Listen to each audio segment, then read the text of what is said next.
نور خلکو ته هم دا یو علم دی که نه چې دا هم تاسو سره دی چا نو لیدلي چې دا هم کولی شي لکه جلوبو سره او که څه یوسف جي نو ما چې کوم دی هغه تاسو سره لږ غونډې شیر کوم. السلام علیکم ورحمت الله وبرکاته. څنګه تاسو ښه جوړې طبیعت مزاج هم ښه دی. د روژې مبارکه میاشت او د روژې مبارکې میاشت کې زموږ دغه پروګرام چې کوم دی مرحبا رمضان دا تاسو ګورئ دوبۍ نه نیغ په نیغه او نړني پروګرام کې هم ماشاءالله دغه د افطاري نه پس اوس په دا پروګرام بیا شروع کوو او دا پروګرام چې کوم دی 8 بجو پورې ان شاء الله خیره د خیبر میډل ایست په شیشې باندې تاسو ګورئ.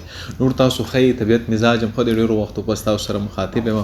د یوټیوب چې کوم دی دا روژې میاشت کې خو ملا ځان داسې کړی دی چې لږ سست کېږم که نه ویډیوګانې پکې لږې کمې اچوم. د مین وجه چې کومه دغه دا ده چې روژه ده نو روژې په میاشت کې رانه ډېر څه کېږي نه نو ځکه ویډیوګانې لږې کمې شوي دي. خیر انشاءالله روژې نه پس په بیا ما هغه خپلې طریقې سره یو ښکلي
مانو دواړه حافظ قرآن دي او دواړه ماشاءالله ډېر قابل او ډېر تکړه ځوانان دي. زبردست جماعتي ټایم دی ښه وه صحیح وه.